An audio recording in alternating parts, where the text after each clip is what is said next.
Welcome to Spinning Back Clique, where each week here at MMA Junkie, we take a spin through the biggest stories in MMA. On this week's docket, PFL wrapped up their 2023 playoffs. We'll unpack that card. PFL champs versus Bellator champs. Which fight has you the most fired up? And Bobby Green has a new opponent for this weekend's Fight Night card in Austin. Hello, everyone. I'm your host, Gorgeous George, and with me, as always, some of the sharpest MMA minds in the biz. Joining me this week goes from MMA Junkie Radio, the creator of SBC and the co-host on the MMA Junkie Radio podcast. Mike Bond joins us this week. He's in Toronto, an absolute beast in the MMA media sphere. Danny Segura is also back with us. He's down in Miami. He's got a solid show in Espanol. Check it out. Habemos MMA. Producer Cold Coffee's on the ones and twos this week. Let's get started. The 2023 PFL Championship took place on Black Friday. 4 new world champions were crowned, and 2 champs went back-to-back. In your eyes, guys, who had the best season in the NFL for the year 2023? In other words, who's your MVP? Mike, you were there in person. Why don't you lead things off? I'm guessing you mean the PFL, not the NFL, but I know football's on the mind always with you, George, so it's fair enough. But yeah, it's hard to pick between these guys. Like each thing that's unique about PFL, right, is like all the journeys are different. Like you look at a Renan Ferreira, like he technically lost the first fight of his season, but it's overturned due to a doping suspension, and he gets kind of put back in and then finds his way there. And there's all these different paths for all the fighters. But I guess if I'm gonna have to kind of pinpoint one who I thought maybe stood out in my mind, fellow Canadian Olivier Aubin-Mercier, he wins his second $1 million in a row with defeating, that's not him on the screen there, but defeating Clay Collard in a unanimous decision. Maybe not the most exciting fight in the world. I know he got, kind of a lot of negative feedback, especially for closing the show that way. But if you look at throughout the season, beating Clay Collard and beating Shane Burgos all within this year, are probably 2 of the more marquee wins anyone really had from top to bottom here. So he's the one that stood out, and especially considering it might be the end for him. He clearly was going through it from a while here, right? Probably as the start of the playoffs, thinking about, was he going to continue on fighting through his career? He essentially retired afterwards with that second $1 million. So a nice bow on it for him. Again, I know the style for some people might not be thrilling, but you got to look at the performances before this too, right?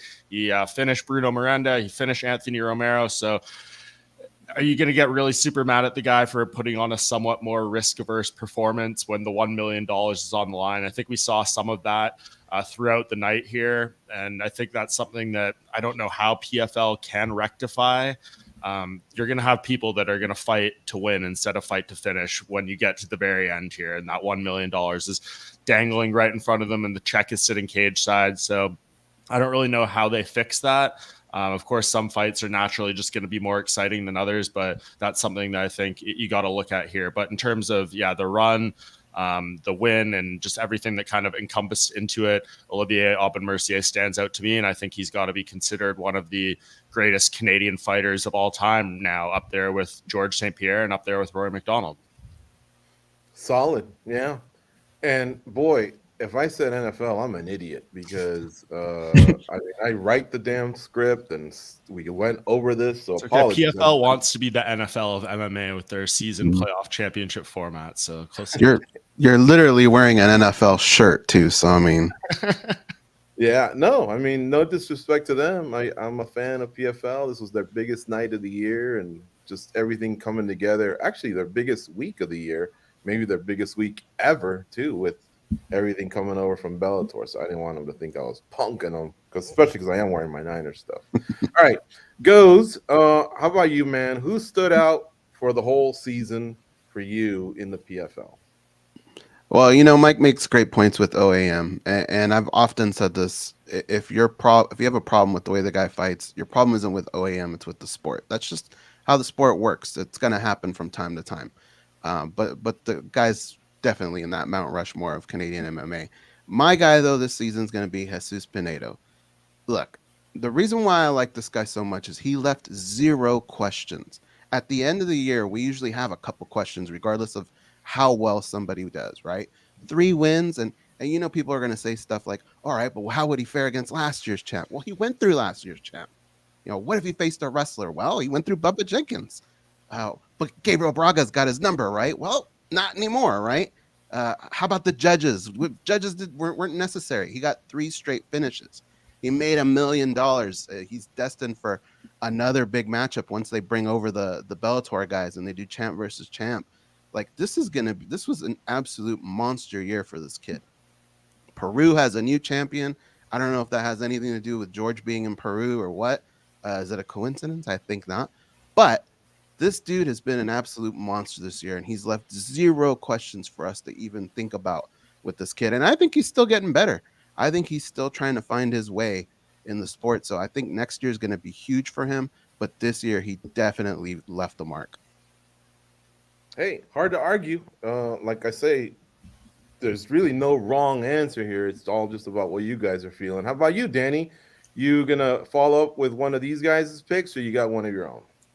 I'm going to go with Jesus Pineda. I think he had a stellar season for the reasons that Goes mentioned. He absolutely killed it, just destroying and running through Brendan Loughnane and Bubba Jenkins, and then avenging the loss because he had lost to Gabriel Braga at the beginning of the season, and he needed a first-round finish in order to pass, and that was against Brendan Loughnane. So it was truly a remarkable story, and I'm really looking forward to see him against Pitbull. Plus, he's just 27 years old.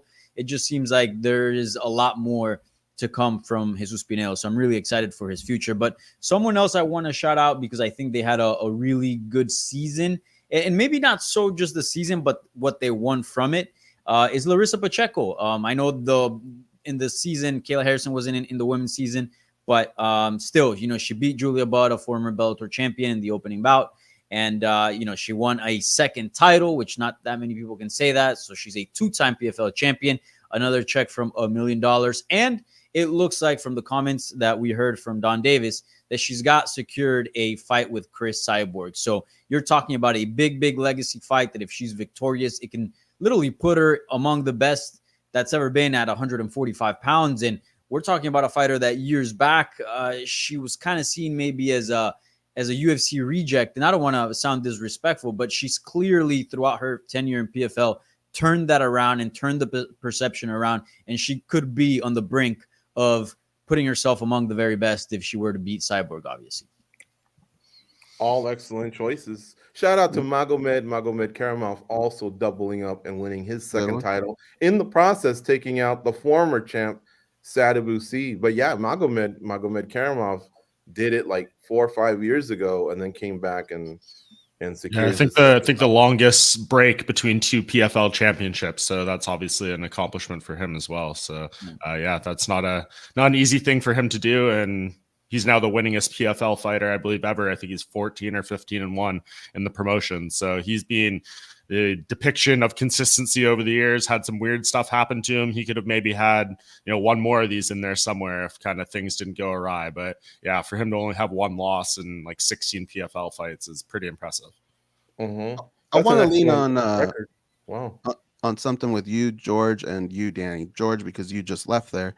But Danny, you interview a lot of these guys. We brought up Jesus Pineda, and what he was able to accomplish is massive here in the States. But I don't know that people understand the effect that they have in their home countries. He's from Peru, but I know a lot of people have talked about like the effect that Marlon Vera, Michael Morales have in Ecuador and just how big they are. Like they're on billboards out over there, right?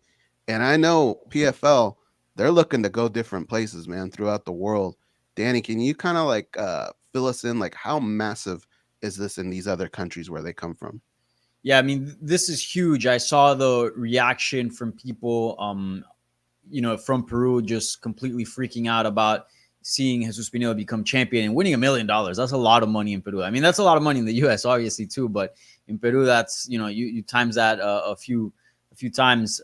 So, yeah, it's absolutely huge. And we heard Don Davis say that one of the Bellator shows that they plan on doing, one of the 8, is going to be in probably South America, where I'm assuming Brazil. But if you have somebody like Pineda now, Peru might be an option as well. Peru, so we'll see. But certainly this is huge. I think that's a country that has a long history of MMA. The powerhouses of MMA in Latin America, outside of Brazil, of course, have been usually Mexico and Peru. And there's actually been a rivalry over the years between the two countries. But if you just look at the corner of Jesus Pineda, you had Claudio Puelles, UFC fighter, Enrique Arzola, former UFC fighter and current Bellator fighter, as well as a season winner of the Ultimate Fighter Latin America. And you got the Iberico brothers right there. You see Ivan Iberico, his brother Hector Iberico, who are the trainers of a lot of these fighters. He wasn't in attendance, I don't believe, but anyways, it just speaks to the powerhouse that Peru has been for many years in mixed martial arts, and that continues to be. And Jesus Pineda is one of the latest, and I believe the first Peruvian champion of a major promotion. So that is absolutely huge. Peru has always been filled with talent. Now it's just a matter of growing that fan base and having a champion. I think that goes a long way. If this was Jeopardy, it'd be interesting. It'd go to the judges. I don't know if they would say Valentina qualifies because she was a 10-year resident. Peruvians consider her Peruvian. That's their homegirl. Yeah, but I get what you're saying. Born in Peru, guys. It's interesting because, and man, stop me if I'm going overboard, but have you seen a few of this guy's fights throughout the year? He's got a little bit of some swag to him in the way he fights, albeit it really reminds me of a Diaz brother. He's throwing his hands up and he's just pacing people down. You know what I mean? He's got good cardio, tough as nails. I don't know if he could live up to, a name like that, but I'm telling you, he has something to him that I think could be special. Now, obviously, that style, sometimes putting your hands down, can make you susceptible to getting hit. It's not like he's an undefeated fighter, but I'm telling you, man, he's a beast. He's a big kid for that weight class. You saw him stand off against Patricio Pitbull, and so I personally, I want to see how Pitbull rebounds from that fight against Pettis. Was it the cut, or is he on the downside?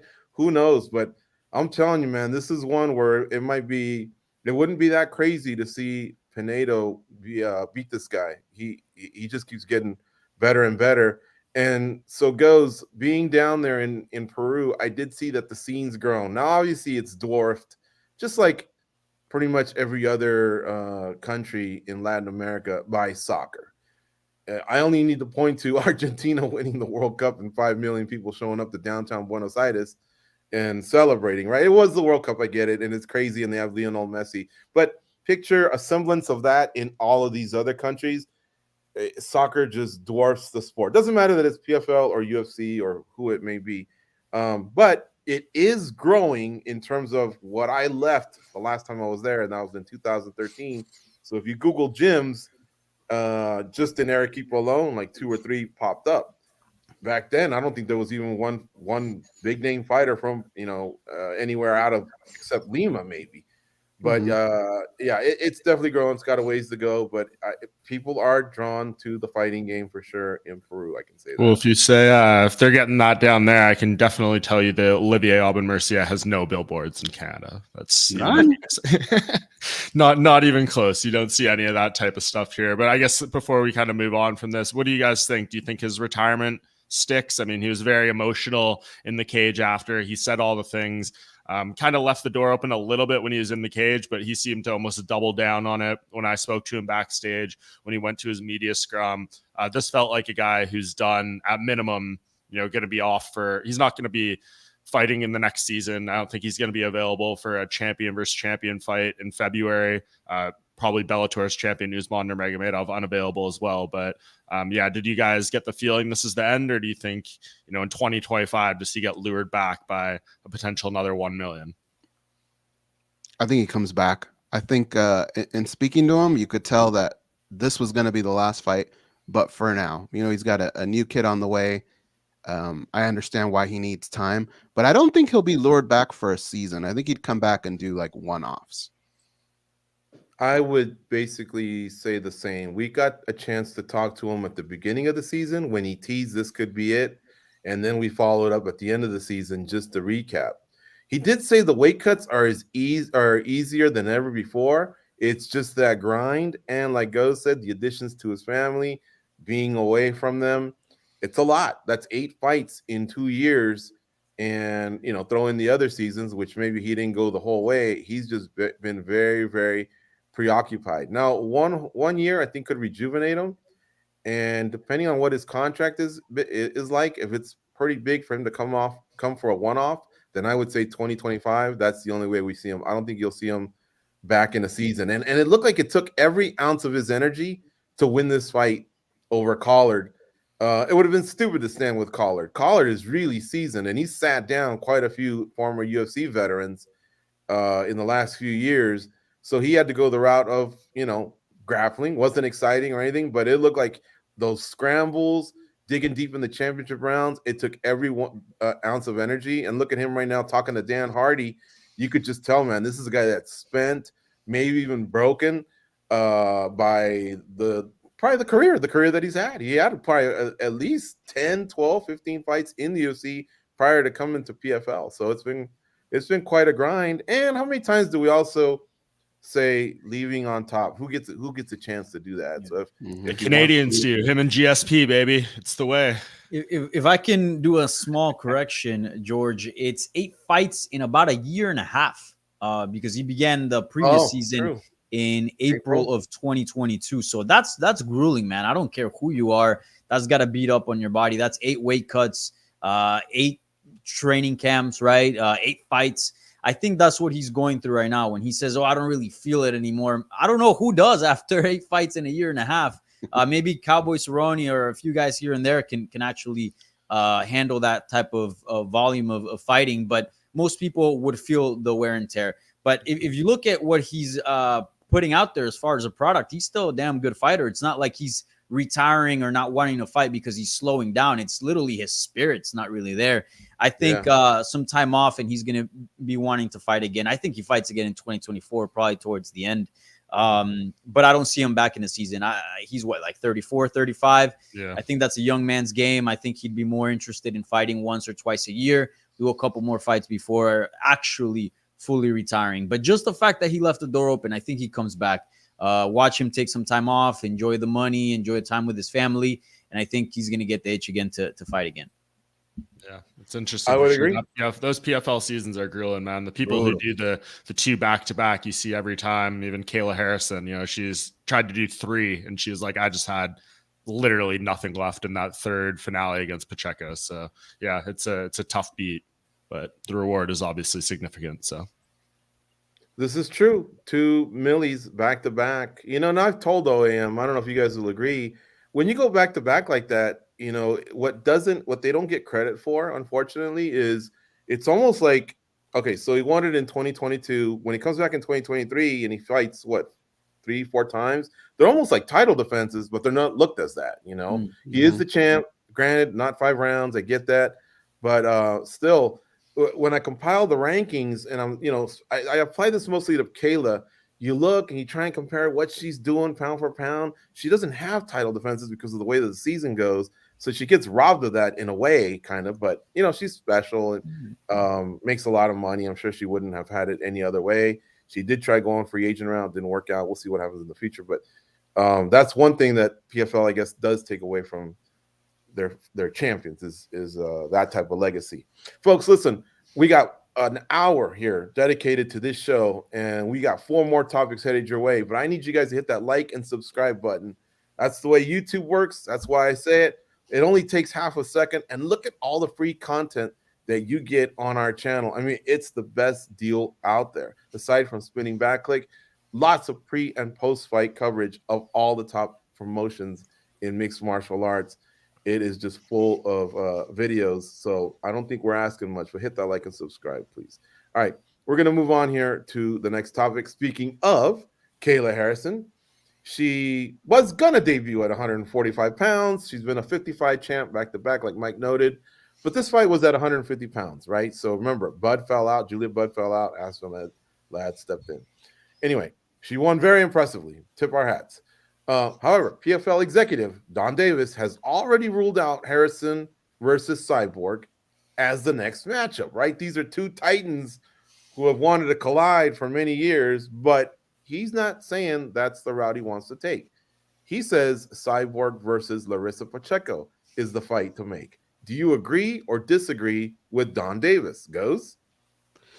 Man, my problem here is, I can't come on here week after week championing for fighters and then when the opportunity comes up to just kind of put everything to the side. Like, I'm like everyone else. I want to see Cyborg and Harrison.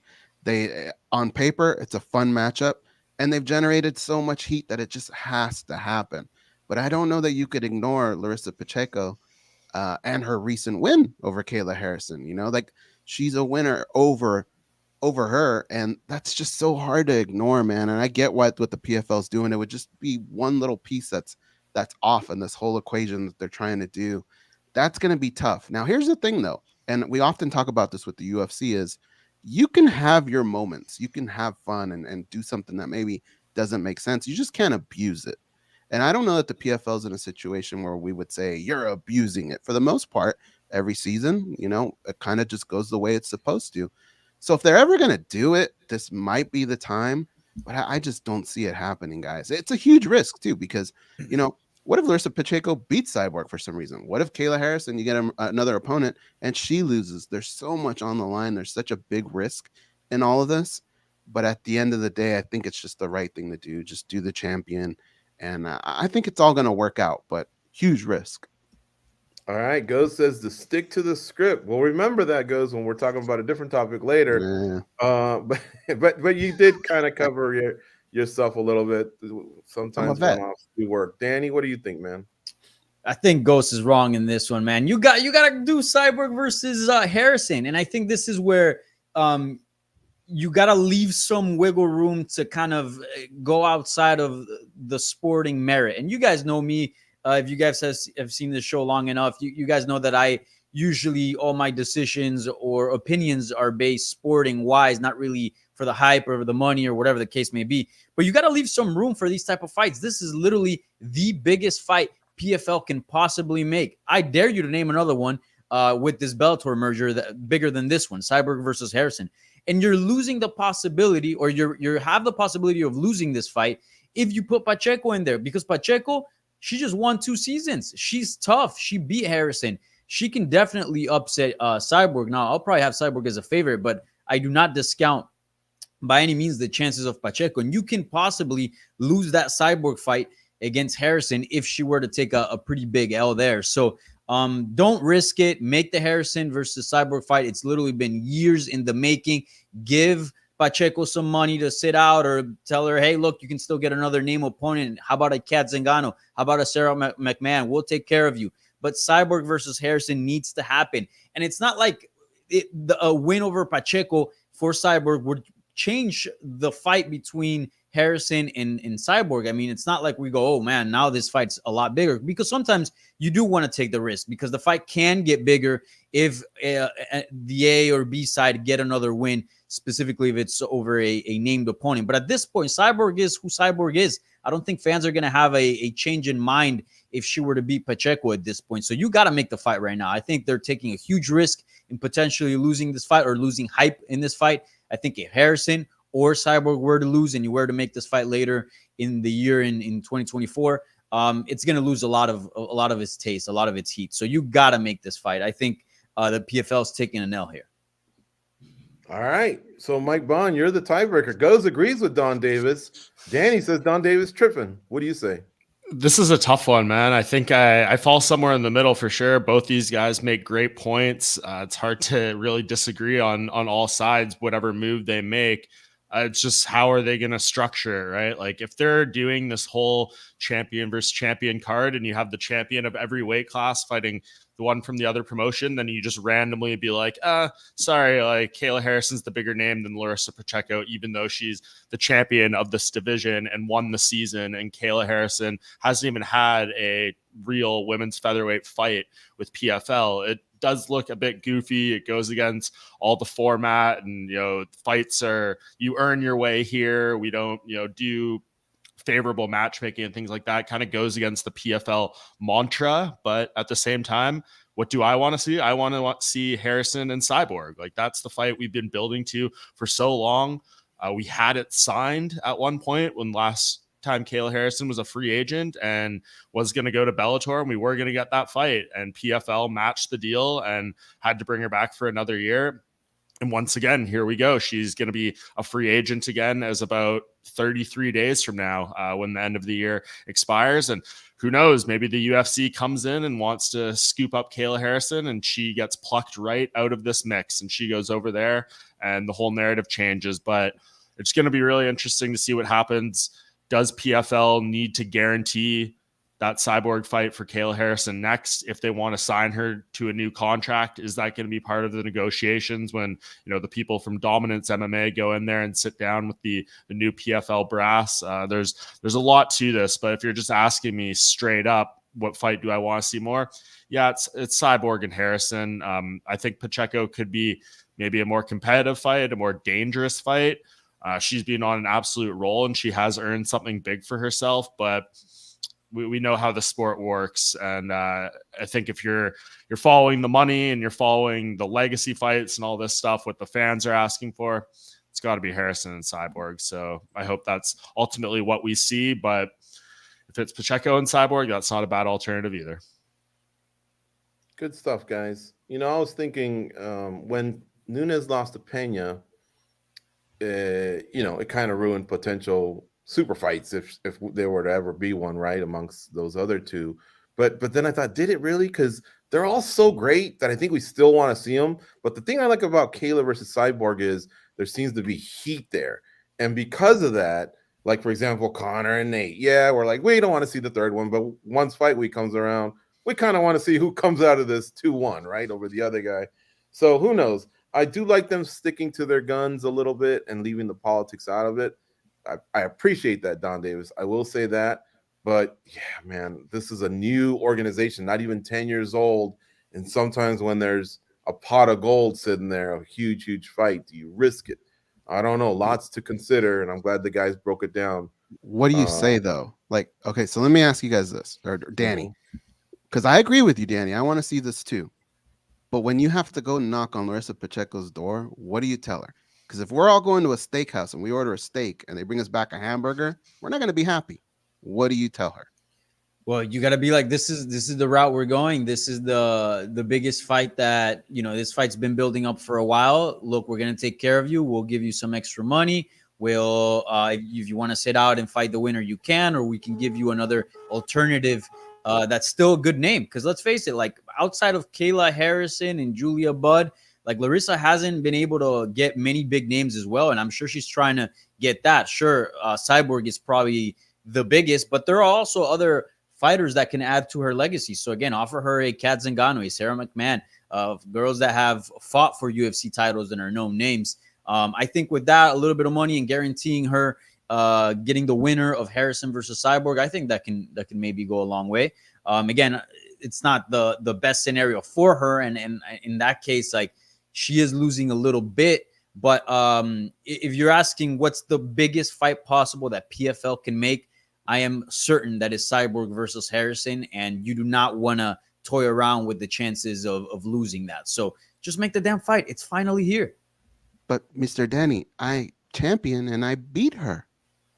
I don't know if that's what she sounds like, but Well, you Larissa, also lost, I am you so also lost sorry. her twice. Here is a check for a shit ton more money, and you're gonna fight Kat Zingano. That's a pretty good name. In fact, you're gonna get your own main event in one of these 8 Bellator shows. And heck, we're gonna do it in Brazil. That one Latin America show, you're gonna headline it. he's good. He's good. I like that. Okay. Hey, Well, you know my, what? my question, That's it. Let's do it. Harrison versus Cyborg. my I think we question know to you what- guys what was it's going to gonna be that if Harrison did get iced out, which is the way Don Davis is leaning, who do you give Harrison? Because he said, I want her to fight twice, and we're going to give her a good name because she's the top name.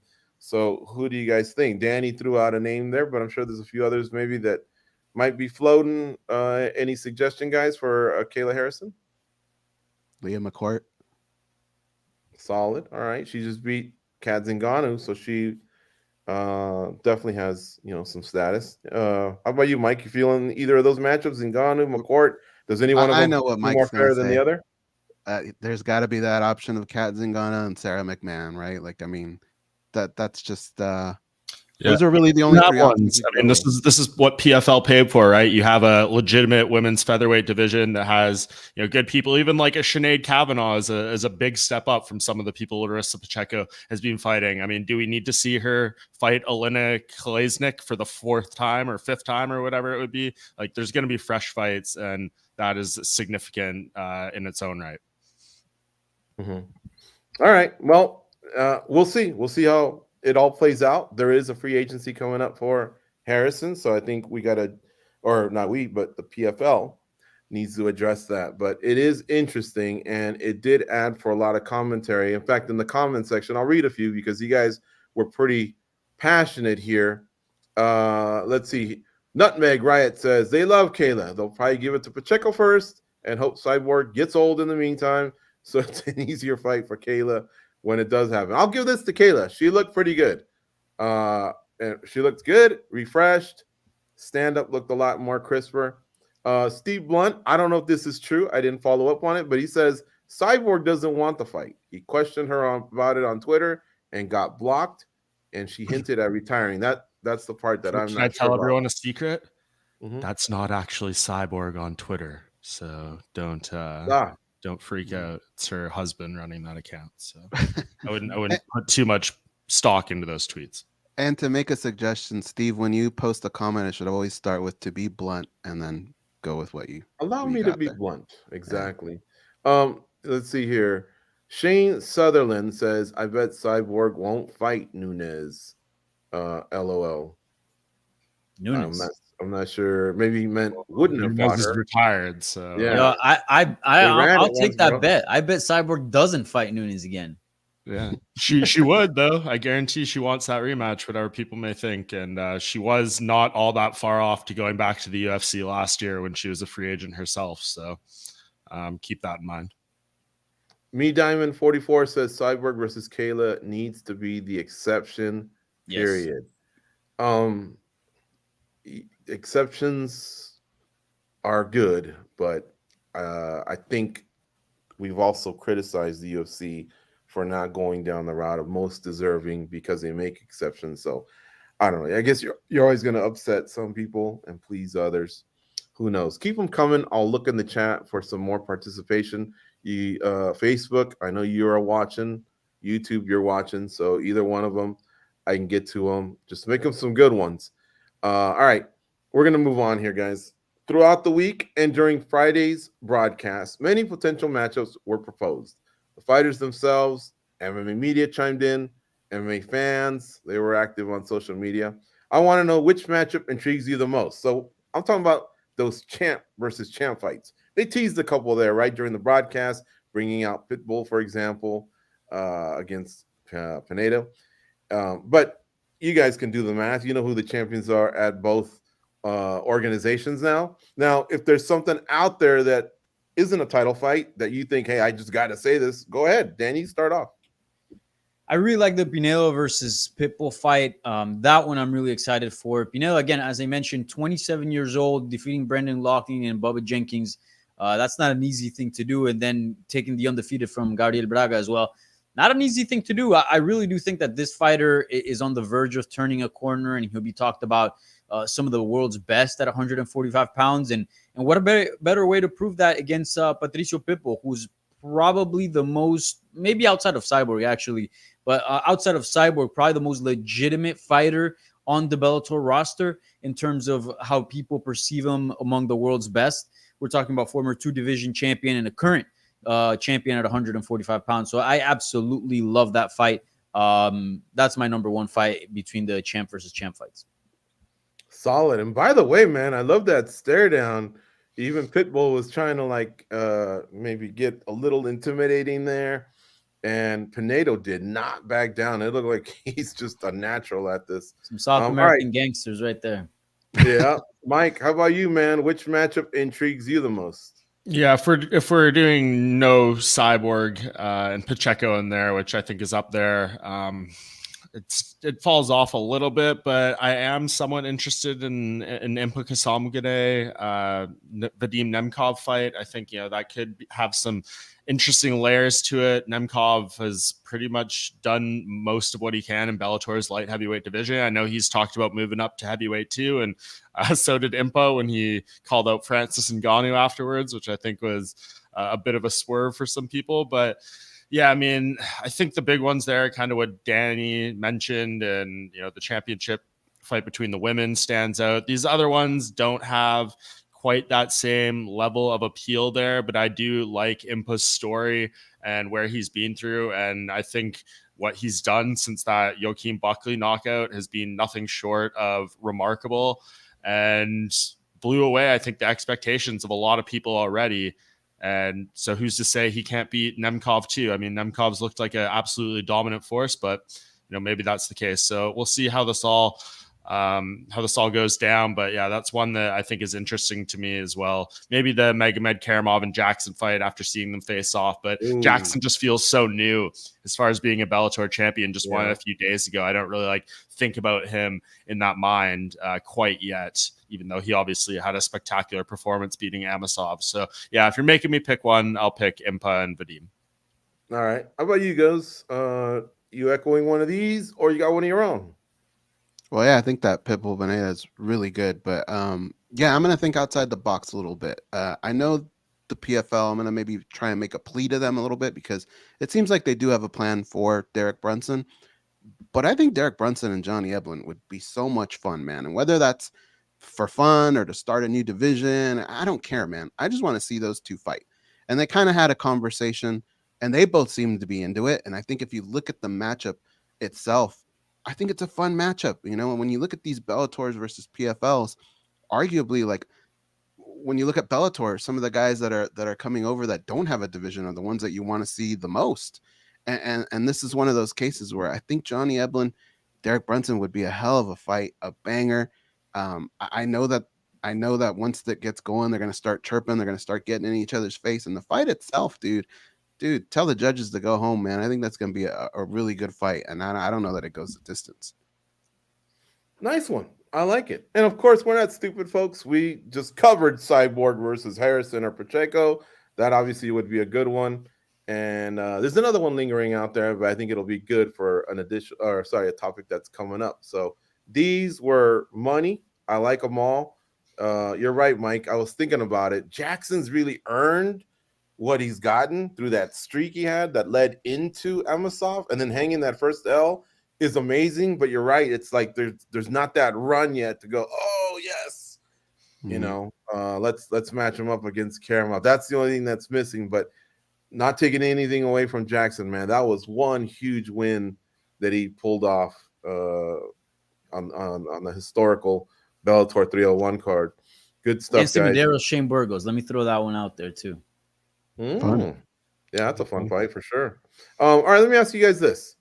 The regular season, is it going to pay third fiddle, second fiddle to this champ versus champ matchups, which could be a pay-per-view? I'm not sure if it is or not, or just a future pay-per-view as it is.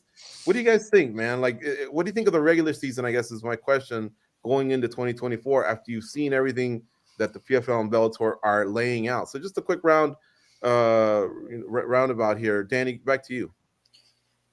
I think over time it probably should. We can probably agree that although the season format does create great stories and it's a fun thing to follow, probably the biggest fights you're going to get are from the matchmaking model.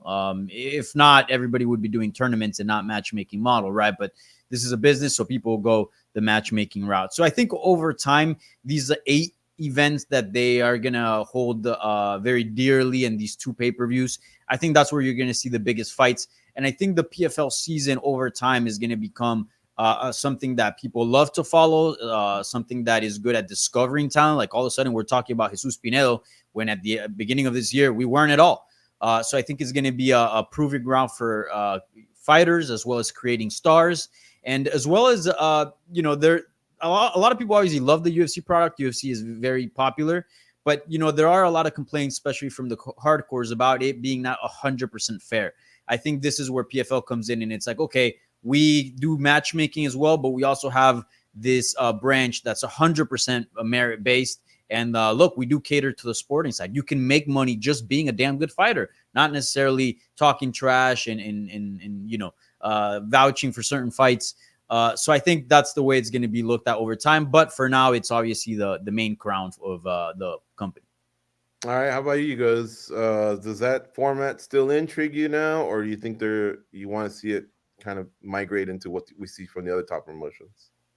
I think it's still interesting, and I think that there's certain fighters from Bellator that can kind of freshen things up when it comes to a season, right? Like, how many times do you want to see Chris Wade and Bubba Jenkins, right? This might freshen things up. Yeah. Guys like Aaron Pico, guys like AJ McKee coming into the fold. Fresh matchups, I think, will help, but I do think over time it might start to hurt a little bit. Mike, I was thinking, what if they got 6 divisions? I'm sure they're going to grow into the other ones as well, but what if one division specifically just basically has a tournament like what Bellator does with their Grand Prix, while the rest just go back to traditional matchmaking? Or are you feeling the regular season format? It's tough. I think they'll probably stick with the format of the regular season playoffs championship for as long as possible, because that's like the crux of their business model and what they're trying to sell you and what they build towards till the end of the year. They like that moment of having, the $1 million check and the belt for all these people. And it does feel special, man. Like, that was the first PFL event I covered. First time being to a championship. I know, Danny, you've done a couple of the ones in New York a few years ago and stuff, but like, it is a special moment when those guys come back there and they're with their teams and they have that big check. And I think that's something that they could definitely build on and build around and use as something to elevate talent, as Danny was kind of explaining there.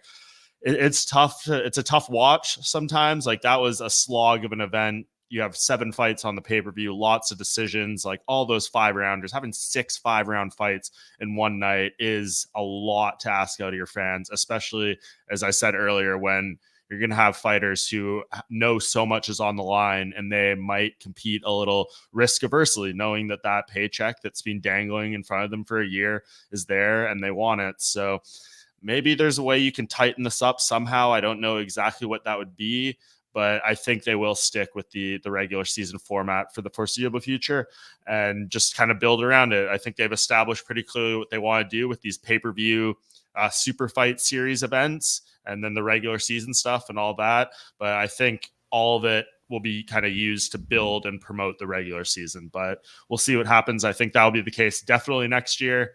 And then going into 2025, when they finish up these Bellator obligations and maybe we see it really become just one company, maybe they go in some different directions then.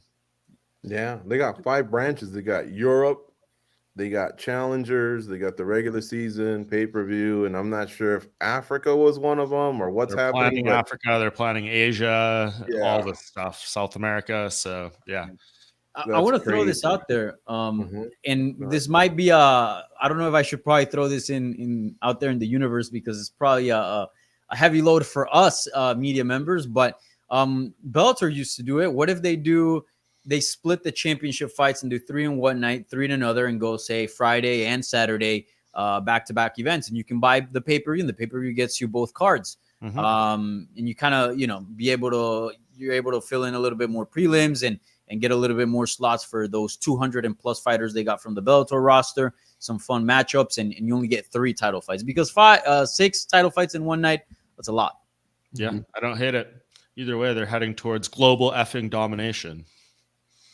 All right, so coming in from the chat room, Joseph Boza said, if it would have been his call, OAM versus Usman and Magomedov, but Usman suspended, OAM's taking a break, but that's the one he really wanted to see.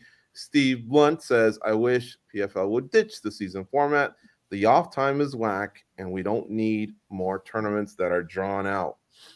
I wouldn't say they're drawn out. Whack, but I don't know. I kind of do it pretty concisely, and they come back storming with 3 weeks in a row. Go ahead, Mike.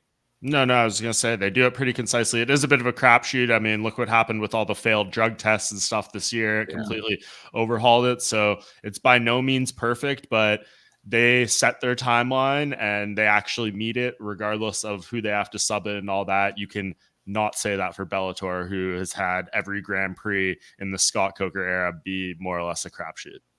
Yeah, one of them is What's still the longest tournament ongoing, we've right? had? The lightweight. Year and a half or so, I feel like. I mean, I know some of it was COVID, Right. was Yeah. involved in that and delaying the timeline, but yeah. Anyways, we can move on. Yeah. All right. Francis Ngannou versus Deontay Wilder. Those rumors are starting to heat up again. But after Renan Fajeda's title win and Ryan Bader's presence due to the PFL's acquisition of Bellator, should the PFL reconsider the Cameroonian's first opponent? Yay or nay? Mike, we go back to you.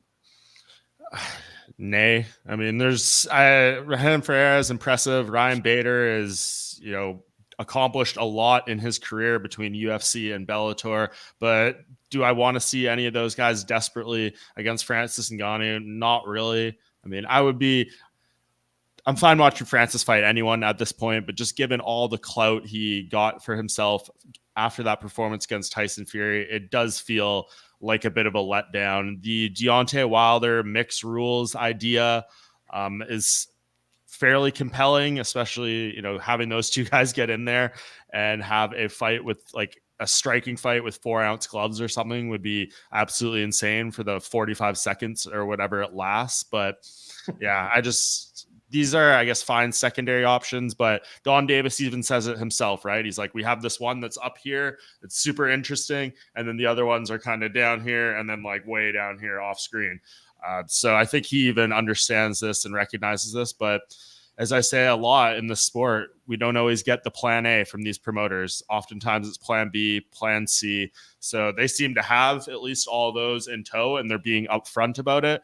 Who knows? Maybe, Deontay Wilder gets viciously knocked out in his boxing fight on December 23rd or gets injured or something. And this is all off the table and there's no timeline for it. So there's a lot of moving pieces here that you still have to go through. But yeah, like on paper, would Francis Ngannou and Renan Ferreira be a banger for the 1 round or less that it goes? For sure.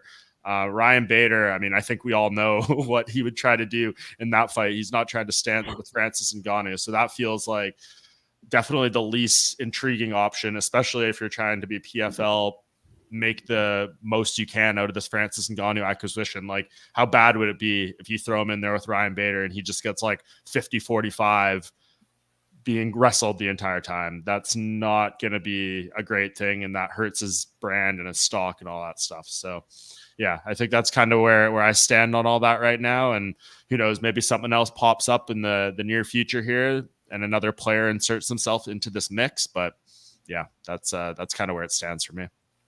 All right, guys. Same question to you. Rumors are out there, Ngannou versus Wilder. Yay or nay? Should they reconsider because of these other names now? I'm going to go with nay. I mean, it is an interesting question because he just doesn't have that many options. So you'd want him to see him fight for and Bader. But I think the move is make those two fight each other and you make them fight Deontay Wilder. But I just kind of want a little bit more clarification on what these mixed rules are, because in the past in MMA, we've seen a lot of different variations of these where guys can be taken down, but they can only be on the ground for like 10 seconds before they bring them back up. Some where you can't even take them down at all. At the end of the day, Deontay Wilder is very fast and he hits very hard, right? So you have to kind of be careful with what it is you're trying to do with him. Because can you imagine if he just knocks out Francis Ngannou right there in the first fight in the PFL? That's not going to be a very good look. Remember, if Francis Ngannou loses a fight in boxing, that's a different story. That's a sport outside of what it is he's known for, mixed martial arts. But for it to happen in a mixed martial arts cage, I think people would forget it's mixed rules and just see Francis Ngannou knocked out in the middle of an MMA cage, and that's not a good look. So you have to be careful with what these rules are exactly. But the whole point of the PFL right now, what they're trying to do is bring attention to them, put eyes on their sport. And I think that's a good way of doing it. I think a lot of people would want to see Deontay Wilder in there. I think you'd grab a couple people from boxing that are going to be willing to maybe get a little bit of revenge for what Francis Ngannou did over there to their boy, right? So despite losing, for us, it felt like a win. So I think I'd stick with that plan. No matter what, I just want to see Ngannou calf kick him once or twice. I just want to see what the boxer's reaction is, especially someone who's statuesque like that. And And that'll be the response. If none of that is allowed in this mixed rules fight, if it's basically just a boxing match with 4-ounce gloves and a cage, and Francis does get knocked out, I think people will still say the same thing. Whereas if he was to fight him in a boxing match that was like a real boxing match, would lose. They'd say if he was able to kick him, if he was able to take him down, this would go differently. And maybe by that point, Deontay Wilder follows suit on what he's been saying, that he would do an actual MMA fight, and they do a part 2 under real MMA rules. Who knows? There's a lot of moving parts here with this one. Mm-hmm. All right, Danny, should the PFL reconsider Ngannou versus Wilder? Yay or nay? I think they should, yeah. But I'm speaking in terms of the promoter. In terms of like, what do I want as a preference? I think the biggest fights and the most exciting fights for Francis Ngannou right now are all in the boxing world rather than the MMA world. But PFL is out to promote their business, and I think they should try to get them to do MMA because it's PFL MMA. I don't like this mixed rules bout. I don't like mixed rules bout, period. Either do it in boxing or do it in MMA. That way, when we have a result, we know what it means and it has meaning and it can carry further consequences. But when you start bending the rules and start making unique bouts that don't really have any, make up a sport that doesn't have any history or doesn't really tell you where things can go next, depending on the result, I think it's quite silly. So if you're going to do the Wilder fight, do it in MMA or do it in boxing. I'm not really for the mixed rules bout. This is PFL MMA. And I would love to see Francis Ngannou against the Renan Ferreira. I think that's a fantastic fight. That's probably a more exciting fight than in looking here at some of Ngannou's previous opponents than he won against Jairzinho Rosenstruck or Curtis Blades. I think that's an amazing fight. Even against Ryan Bader, I think that's exciting. So is it as big as a rematch with Tyson Fury? No, but is it still a big fight, something that we will watch and talk about? Yes, I want to see Francis Ngannou in MMA either against Ryan Bader or Renan Ferreira. Probably Renan Ferreira just because, the styles. But I want to see him in MMA. Danny, just quick question. Sorry, George. As far as like I know you said you want to see him in boxing. Who does he fight in boxing, and like what's the timeline on that? Right, because we have this December 23rd event where Wilder's going to be fighting, Joshua's going to be fighting. It seems like in a perfect world, both those guys win. They're going to try to do that fight between them. We have Tyson Fury fighting Usyk in February. Who knows what happens there? Is there rematch clauses if Usyk wins? Like, who knows? It seems like the timeline and like the clear opponent isn't really there for Francis. Like, it felt like it was immediately after the Tyson fight. It seems like all this stuff is maybe slipping away, and now he's the odd man out, where it felt like one of these other guys might be the odd man out and he'd be in there. Well, there's going to be results, and I know that Anthony Joshua is interested in Francis Ngannou, or at least that's what Eddie Hearn says. Wilder's obviously interested as well. I think Tyson Fury would have liked to get a more convincing victory as well. So I think he's got to get one of those three. Those are the three big fish, and they're all about to fight pretty soon. So I think you wait and see what happens and then play your cards then in terms of boxing. But you can even go a route of Andy Ruiz. I don't know what he's doing, but I think that'd be an exciting fight and people would be up for it. There are options out there. But yeah, just wait and see the results. And I do think Francis Ngannou interest is high. Right now, it might not seem like it because there's other fights going on, but as soon as we get some definitive results, people are going to start matchmaking. And Francis Ngannou is definitely in that heavyweight equation at this point. Yeah, he's ranked. If we go according to what Don Davis says, I guess it should be Renan Ferreira against Ryan Bader. And then Ngannou we just treat as the exception. And yeah, what I'm saying is fight Wilder, but fight in MMA. It's almost been 2 years since he's fought in MMA, and we salute him for what he did in Saudi Arabia. But I think if he's just not fighting Fury again, it drops down for me a little bit because he's not really a future career boxer. It just seemed like a one-off. There's something with Fury. Let's kind of settle it again. I don't know. Danny, you want to chime in again?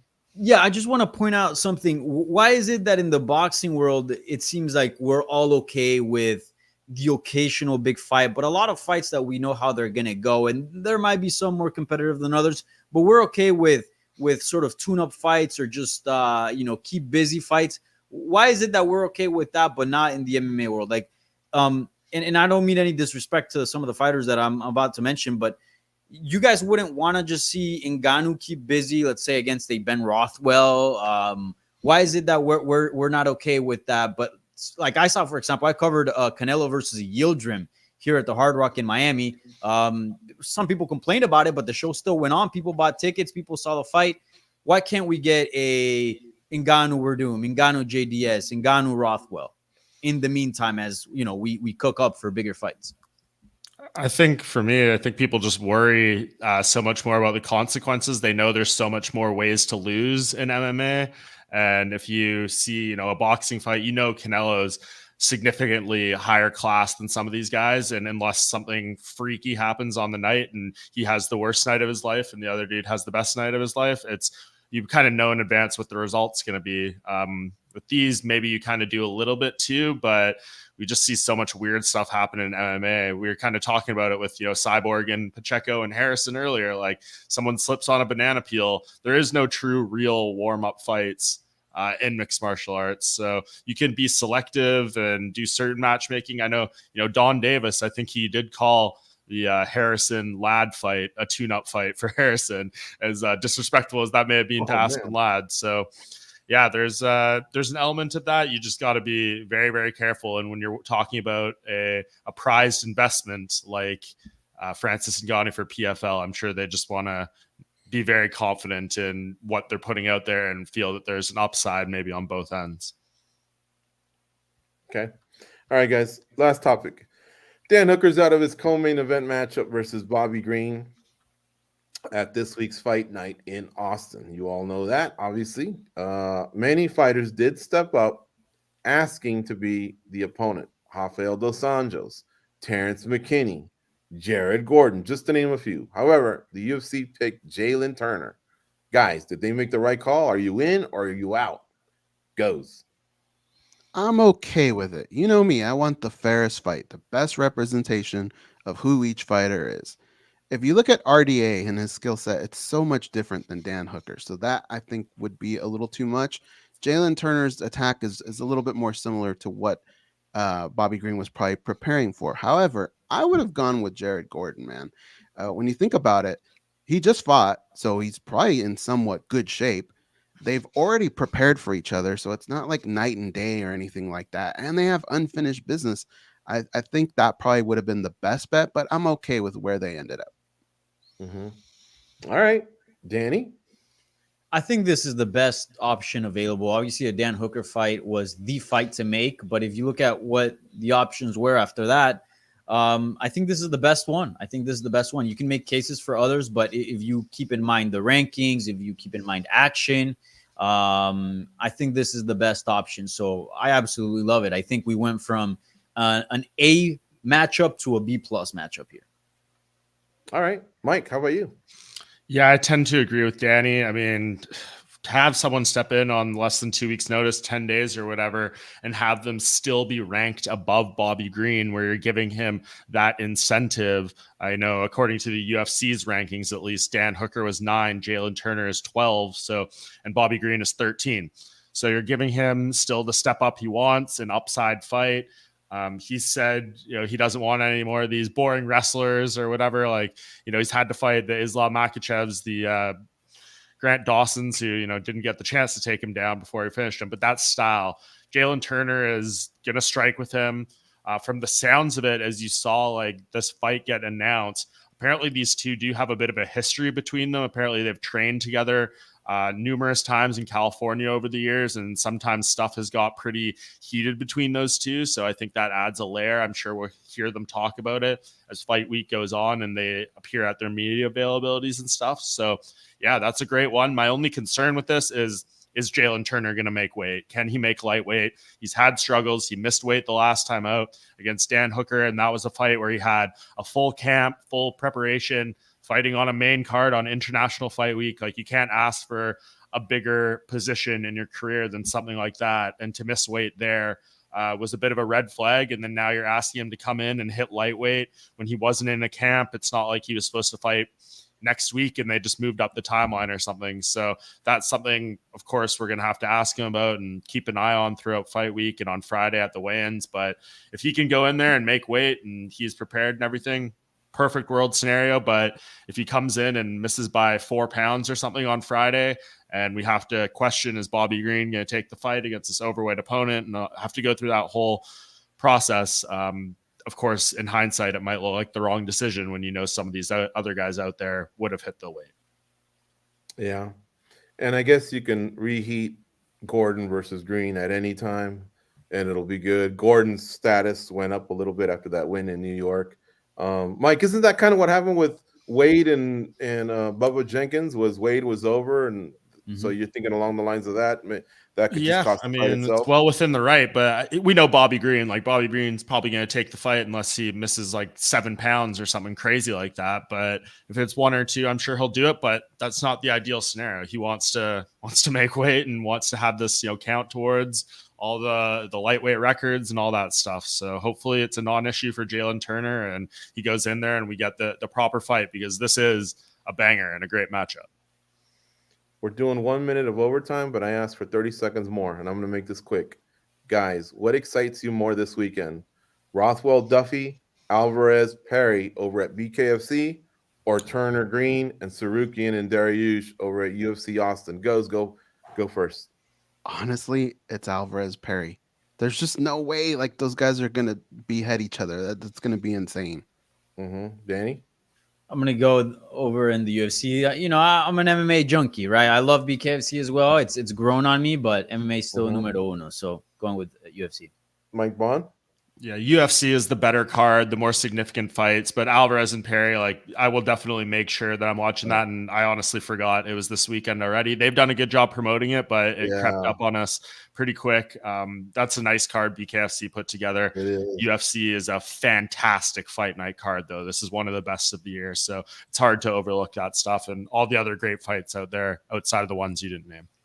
Yeah, Gastelum and Brady's awesome. Font versus Figueredo. In fact, I think I remember I was supposed to ask you guys this, but Misha Tate's back, so tune in, folks. And remember, MMA Junkie's got you covered for all of these fight cards, pre and post fight. So lock in. We got a free app available on all smartphones and tablets. Let's start with that. Socials, we're everywhere. TikTok, Instagram, YouTube, Twitter. X, Facebook, Reds. Wherever it is that you consume the sport outside of going straight to the website itself, we're there.